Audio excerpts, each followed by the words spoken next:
तो मूवी की स्टार्टिंग में हम एक लड़की के कैरेक्टर को देखते हैं जिसका नाम राया होता है और जिस जगह वो रहती है वो उसके पास की कुछ स्टोरी बता रही है कि कुछ साल पहले ये लैंड काफी प्यारा हुआ करता था। ऐसे लगता था जैसे कोई जन्नत का हिस्सा हो। यहाँ पर इंसान और ड्रैगन्स मिल के रहा करते थे। सब हंसी खुशी रहते थे, एक दूसरे की मदद करते थे, खाना साथ खाते थे, इवन खेलते भी साथ थे। ड्रैगन्स के और इंसानों के बच्चे एक दूसरे के दोस्त हुआ करते थे। लेकिन एक दिन अचानक हमारे लैंड को किसी की नजर लग गई और यहाँ पे एविल स्पिरिट्स आ गए। उन एविल ने हमारे लैंड पर अटैक करना शुरू कर दिया और वो जिसको भी टच करते थे वो पत्थर का बन जाता था। वो हमारे लैंड के पीस से खुश नहीं थे, वो सब कुछ डिस्ट्रॉय करते गए, इवन ग्रीनरी भी, और सब लोगों को पत्थर बनाते गए। लेकिन जब ये सब कुछ हो रहा था तो एक छोटा सा ड्रैगन जिसका नाम सीसू था वो इनसे बच गया और उसके कुछ भाई भी थे। इनके अलावा बाकी सारी ड्रैगन्स और इंसान पत्थर बन चुके थे। तो इन सब ने मिलकर एक प्लान किया कि हमारे पास जितनी भी पावर्स हैं हम उसे एक जेम में यानी एक पत्थर में जमा कर देंगे। उसमें हमारा प्यार है, पीस है और केयर है,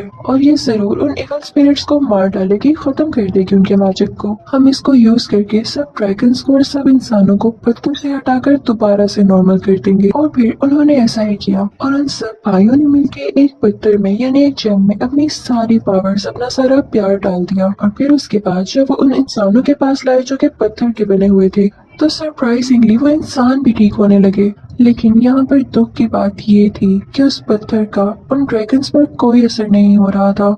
वो ड्रैगन्स पत्थर के ही बने रहे और नॉर्मल कभी भी ना हो सके। लेकिन जिस जेम में इन्होंने वो सारी चीजें डालकर उसको तैयार किया था उसके पीछे बाकी लोग पड़ गए और उन्होंने कहा कि हो सकता है कि हम इस पर और काम करें और बाकी ड्रैगन्स को भी नॉर्मल किया जा सके। तो हमारे इस लैंड के 5 हिस्से हो गए जब लोगों में लड़ाइयाँ डल गई। हमारा लैंड बहुत ही प्यारा हुआ करता था, इसमें नदियाँ थी, बाग थे, लोग मिलकर रहते थे। लेकिन सिर्फ उन एक इविल की वजह से हमारा लैंड 5 अलग हिस्सों में डिवाइड होकर रेगिस्तान बन गया, एक डेजर्ट बन गया। और ये स्टोरी राया काफी सैड होकर सुना रही होती है कि उसके बाद से हमारे लैंड में सीसो के अलावा कोई भी ड्रैगन नहीं बचा। अब राया भी इसी लैंड की एक छोटी बच्ची थी, उसके पास एक हेजहॉग जैसा छोटा सा क्यूट सा पेट था। राया को एडवेंचर्स करने का काफी शौक था और वो हर जगह अपने पेट को भी अपने साथ लेकर जाती थी। एक दिन वो एक जगह से गुजर रही होती है जहाँ पर काफी ज्यादा ट्रैप्स लगे हुए थे। वो उनको पार करके जिस जगह पर पहुँचती है वो जगह काफी ऊंची होती है और वहाँ पर कुछ और नहीं बल्कि वही जेम पड़ा हुआ था जो कि सीसू और उसके साथियों ने वहाँ पर रखा था और उसके पीछे काफी ज्यादा लोग थे। वहाँ पर वो देखती है कि कोई आदमी उसकी हिफाजत कर रहा होता है, उसको गार्ड कर रहा होता है, और वो कोई और नहीं बल्कि राया के फादर ही थे जो कि वहाँ के चीफ भी थे और सब लोग उनकी काफी इज्जत करते थे। यानी राया वहाँ के चीफ की बेटी हुई और वो भी सारे लोगों से बहुत प्यार किया करती थी। अब यहाँ पर राया के फादर उसे कहते हैं कि मेरी बेटी क्यों ना हम एक छोटी सी फाइट करते हैं, जिस जगह पर ये जेम है यहाँ पर कोई नहीं आ सका, और अगर आज तुम इसके अंदर आ गई तो मैं मान जाऊंगा कि मेरी बेटी काफी स्ट्रॉन्ग है और इस जेम को हासिल कर सकती है, तो क्यों ना हो जाए शुरू। और फिर हम देखते हैं कि राया उसके अंदर जाने की कोशिश कर रही होती है और उसके फादर उसे रोक रहे होते हैं और वो दोनों बहुत ही प्यारी तरह से एक दूसरे से लड़ रहे होते हैं। राया को एडवेंचर्स करने का बचपन से ही शौक था, इसलिए वो यहाँ पे फाइट तो नहीं जीत पाती, लेकिन जिस सर्कल के अंदर वो जेम था वो सर्कल को टच कर लेती है, जिसकी वजह से उसके फादर काफी खुश होते हैं कि मेरी बेटी हर चीज कर सकती है। और वो उसे कहते हैं कि देखा, मैं जानता था कि मेरी बेटी मेरे साथ ही इस जेम को गार्ड करेगी, मुझे फख्र है तुम पे। उसके बाद तो राया के फादर अपनी बेटी से कहने लगते हैं कि देखो बेटा, तुम जानती हो ना कि हमारा कुमांड्रा लैंड कितना प्यारा था, लेकिन लोगों की लड़ाई की वजह से वो अलहदा हो गया और इस एक जेम के पीछे सब लोग हमसे दूर हो गए। तो हमें दोबारा से प्यार से उन सबको एक साथ करना है और अपना लैंड दोबारा से ठीक करना है। और इसके लिए तुम जानती हो मैंने आज क्या किया है? मैंने एक बहुत बड़ा डिनर रखा है जिसमें मैंने बाकी सारे लैंड के लोगों को भी बुलाया है और उम्मीद है कि सब लोग आप इसमें सुलह कर लें, तुम भी दुआ करना। अब हम देखते हैं कि डिनर स्टार्ट होता है और तरह तरह के खाने लगाए जाते हैं।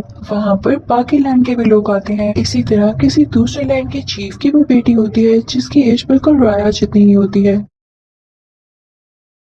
उन दोनों की आपस में काफी अच्छी दोस्ती हो जाती है। वो दोनों मिलकर लैंड की बातें करने लगती हैं और फिर उसका मैप देखने लगती हैं। यहाँ पर हम पे ये रिवील होता है कि सीसू एक फीमेल होती है, यानी वो एक फीमेल ड्रैगन थी और वो काफी अरसे से किसी नदी के नीचे गहरी नींद सो रही थी। यानी जब सब ड्रैगन्स मारे गए तो उसने सोचा कि अब मेरा इंसानों में क्या काम है, और वो इनकी लड़ाइयों की वजह से इनसे दूर चली गई। तो ये दोनों प्लान करती हैं कि हम उसे ढूंढेंगे और उसे वापस लाएंगे क्योंकि वो बहुत अच्छी ड्रैगन थी। तो वो दूसरे चीफ की बेटी राया को एक पेंडेंट गिफ्ट करती है और उन दोनों में काफी अच्छी दोस्ती हो जाती है। राया दिल की बहुत अच्छी होती है तो वो समझती है कि वो लड़की काफी अच्छी है। वो अपने फादर के मना करने के बावजूद भी उसे बता देती है कि जेम कहाँ पर है, और अब वो दोनों उस जगह पर जाते हैं। लेकिन यहाँ पर आते ही वो लड़की चेंज हो जाती है और वो बेचारी राया को धक्का दे देती है क्योंकि उसका मकसद सिर्फ और सिर्फ वो जेम हासिल करना था। वो पूरी लड़की राया से कहती है कि बस तुम लोगों ने इस जेम का बहुत ख्याल रख लिया, अब ये हमारे ट्राइब के पास आएगा। जाहिर है हमारा भी इस जेम से कोई ना कोई लिंक है। और ये कहते ही वो पूरी लड़की आसमान की तरफ कोई ग्लोई चीज फेंकती है, यानी वो अपने लोगों को सिग्नल देके यहाँ पर बुला रही थी कि जेम यहाँ पर ही है। और ये इसका प्री प्लान था।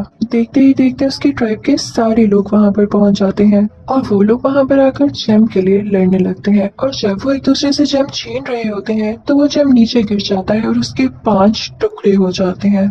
जब रॉयल के फादर वहाँ पर आते हैं तो ये देख के काफी सैड होते हैं। और सबसे बुरी बात ये थी कि उस जेम के टूट जाने की वजह से वो इविल स्पिरिट्स दोबारा से जिंदा हो चुकी थी और उन पर अटैक करने वाली थी। अगर वो लोग जल्द कुछ ना करते तो वो उनको दोबारा से पत्थर में बदल देते, और अब तो ये जेम भी टूट चुका था तो वो खुद को ठीक कैसे करते। तो राया के फादर जल्दी से जेम का एक टुकड़ा उठा के उन इविल के सामने गिरते हैं, जिसकी वजह से वो इविल उनसे दूर होने लगते हैं और कुछ टाइम के लिए वो अपनी बेटी को, अपने किंगडम को और खुद को प्रोटेक्ट कर लेते हैं। अब वहाँ पर बाकी ट्राइब के भी जो लोग आए होते हैं वो भी एक पीस उठा लेते हैं और खुद को प्रोटेक्ट करने के बाद वहाँ से भाग जाते हैं। उन्होंने जरा ख्याल नहीं किया कि राया के फादर ने किस तरह से उन लोगों को डिनर पर प्यार से इनवाइट किया था, लेकिन यहाँ पर तो वो लोग लड़ाई करने आए थे, उस जेम को लेने आए थे। जब राया के फादर उन इविल स्पिरिट से सबको बचा रहे थे तो उस दौरान वो काफी जख्मी हो गए थे। अब वो भी राया के साथ उन लोगों के पीछे भाग रहे होते हैं, लेकिन जख्मी होने की वजह से उनसे भागा ही नहीं जाता। तो वो वहाँ पर अपनी बेटी राया से कहती हैं कि मेरी प्यारी बेटी, मुझे तुम पे बहुत ट्रस्ट है।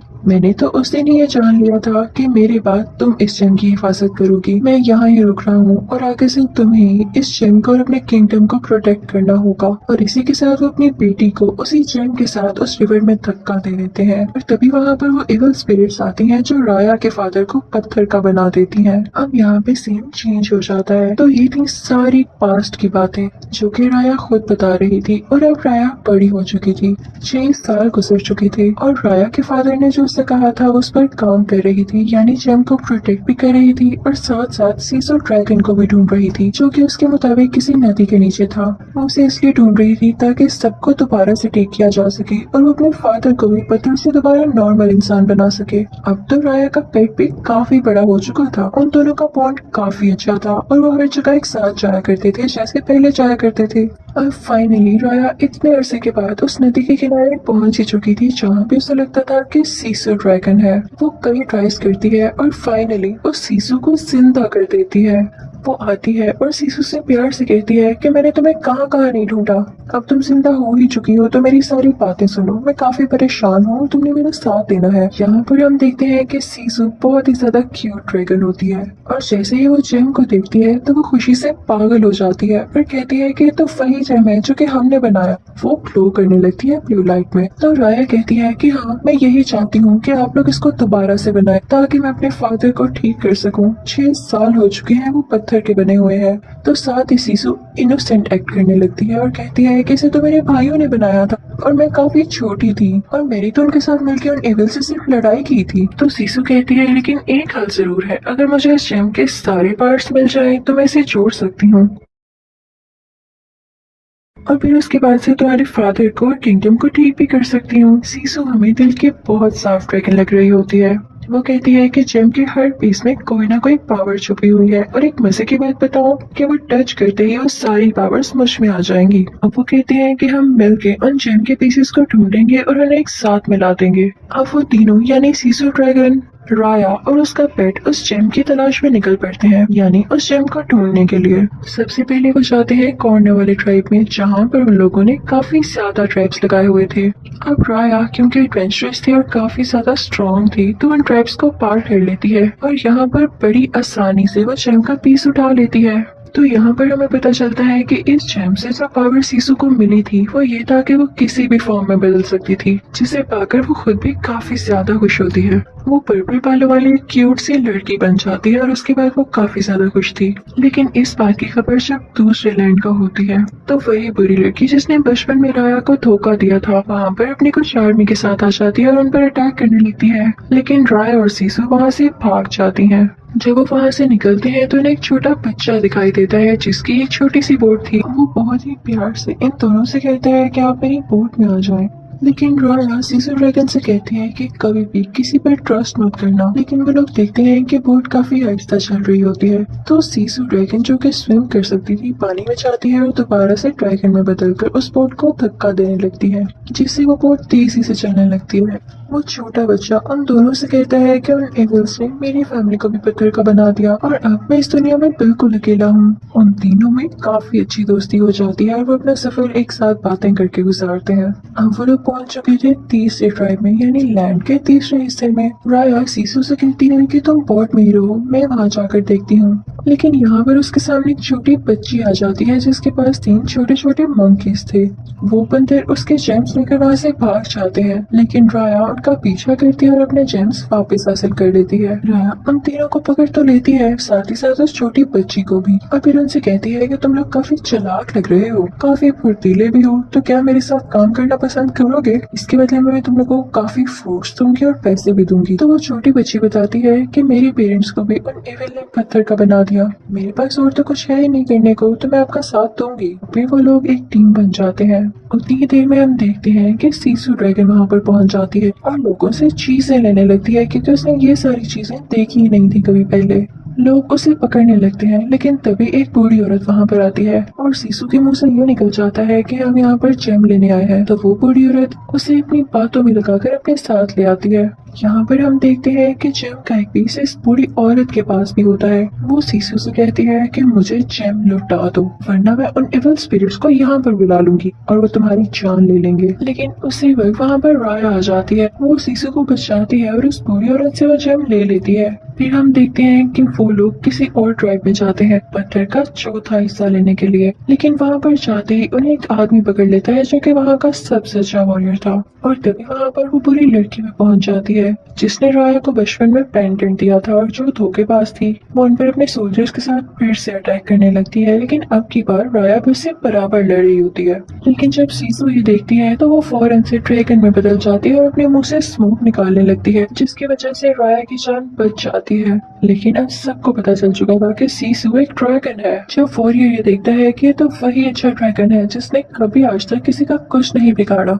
तब तो वो उससे इम्प्रेस होके उसे वो चौथा पीस भी दे देता है जेम का और उसे कहता है कि मुझे तुम पे ट्रस्ट है कि तुम सब कुछ ठीक कर दोगी। और अब वो लोग वहाँ से निकल जाते हैं। सीसू के पास ये पावर भी आ चुकी थी कि वो अब बारिश कर सकती थी। और अब जो आखिरी ट्राइब बच गया था जहाँ से उन्होंने जेम का आखिरी टुकड़ा लेना था, वो किसी और का नहीं बल्कि उसी बदतमीज लड़की का था जिसने राया को धोखा दिया था। तो सीसू से आइडिया देती है कि देखो ऐसे क्या पता हमें वो जेम का टुकड़ा ना मिल पाए, क्योंकि वो लड़की काफी तेज है, तो क्यों ना हम उसे सुलह कर लें, उससे मिलकर वो जेम का टुकड़ा ले लें, क्योंकि बाकी 4 टुकड़े तो हमारे पास ही हैं। हम उसे कहेंगे कि ये हमें लौटा दो और हम इसे मिलाकर अपने किंगडम को अच्छा बना लेंगे। लेकिन राया सीसू से कहती है हरगिज़ नहीं। सीसू राया से कहती है कि मैं तुम्हें कैसे समझाऊं कि दुनिया में अच्छे लोग भी होते हैं, तुम्हें ट्रस्ट करना होगा और क्या पता तुम्हारे ट्रस्ट करने की वजह से सब ठीक हो सके।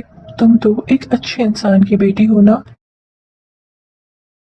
फिर सीसू उसे अपने साथ उस जगह पर ले जाती है जहाँ पर सारे ड्रैगन्स पत्थर बन चुके थे। वो उसे अपने भाई भी दिखाती है और कहती है कि देखो ये तीनों मेरे भाई थे लेकिन पत्थर बनने से पहले इन लोगों ने मुझ पर ट्रस्ट किया और मुझे ये जेम दिया, और इसी के बाद ही तो मैं इस काबिल हुई कि मैंने उन एविल स्पिरिट्स को हरा दिया। और देखो, तुम्हारे फादर ने भी तो तुम पर ट्रस्ट करके तुम्हें ये जेम दिया था ना। सीसू की बातों का राया पे काफी असर होता है और वो मान जाती है उस लड़की से दोस्ती करने के लिए। फिर वो उस छोटी बच्ची को और उसके मंकीज को एक लेटर देती है और साथ वही पेंडेंट देती है जो उस लड़की ने उसे बचपन में दिया था। उस लेटर में सुलह की बात लिखी होती है, यानी कि दोस्ती कर लेते हैं हम। और जब वो लड़की ये लेटर पढ़ती है तो वो उसे उस जेम के साथ मिलने आती है, लेकिन वो डिसाइड ही नहीं कर पा रही होती कि क्या ये जेम का टुकड़ा मैं इसे दे दूं या नहीं। लेकिन वो लड़की वो जेम का टुकड़ा नीचे पड़े पत्थर पर रखती है और अपनी एरो गन उठाती है। उसे लग रहा होता है कि इनकी कोई साजिश हो सकती है और ये सीसू ड्रैगन उस पर अटैक कर सकता है, लेकिन सीसू उसके पास आता है उसे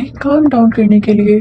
लेकिन यहाँ पर उस लड़की से गलती हो जाती है, वो अपनी एरो गन से एक एरो उस सीसू ड्रैगन पर शूट कर देती है, जिसकी वजह से सीसू नीचे नदी में गिर जाती है। जब वो लड़की नोटिस करती है तो काफी ज्यादा डर जाती है, क्योंकि वो इविल स्पिरिट्स अब वापस आने लगी थी। सीसू पानी का ड्रैगन था और उसी की वजह से इस लैंड में पानी बाकी बचा था, वरना हर तरफ डेजर्ट बन चुका था। पानी खत्म होने लगता है और इस लैंड की बाउंड्री से वो इविल स्पिरिट्स आने लगती हैं। वो लड़की वहाँ से भाग जाती है और अब राया भी काफी ज्यादा वरिड होती है।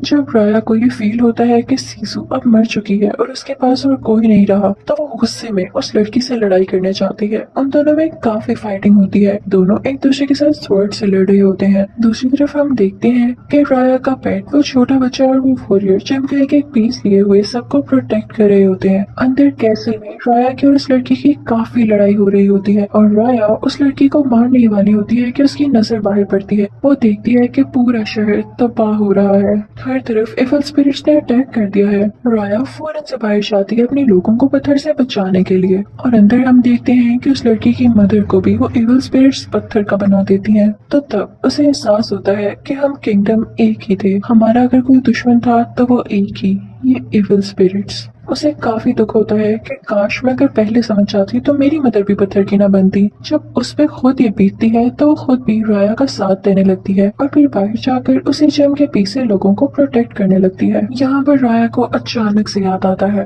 कि जब इन एविल स्पिरिट्स का हमला बढ़ गया था तो उन सारे ड्रैगन्स ने इस जेम में अपना अपना प्यार डाला, अपना ट्रस्ट डाला था, तो हमें ऐसा ही करना होगा। वो अपने सब साथियों से कहती है कि पत्थर का हर टुकड़ा यानी इस जेम का हर पीस दूसरे किंगडम की इस लड़की को दे दो। लेकिन सारे कहती हैं कि नहीं, हम उस पर ट्रस्ट नहीं कर सकते। तो राया कहती है कि हमें करना होगा, और इसी के साथ वो अपने जेम का टुकड़ा उस लड़की को पकड़ा देती है और उससे कहती है कि सब टुकड़ों को मिला के तुम्हें इन एविल स्पिरिट्स को हराना होगा। उसके साथी नहीं मानते और वो टुकड़ा नहीं देते, और इसी दौरान बेचारी राया खुद पत्थर की बन जाती है। जब सब लोग ये देखते हैं कि राया ने अपनी जान की कुर्बानी देकर उन्हें बचाने की कोशिश की है, तो वो सब राया की बात मानकर उस लड़की पर ट्रस्ट करके उसे पत्थर पकड़ा देते हैं, यानी वो जेम पकड़ा देते हैं। वो लड़की जेम का हर हिस्सा जोड़ने लगती है, लेकिन इसी दौरान एविल स्पिरिट्स उन सबको पत्थर का बनाती रहती हैं। जैसे ही वो जेम कंप्लीट हो जाता है, उसके पांचों हिस्से आप इसमें जुड़ जाते हैं, तो उस लड़की को भी एविल स्पिरिट्स पत्थर का बना देती हैं। और फिर उसके जुड़ते ही कुछ ही देर बाद वो जेम चमकने लगता है।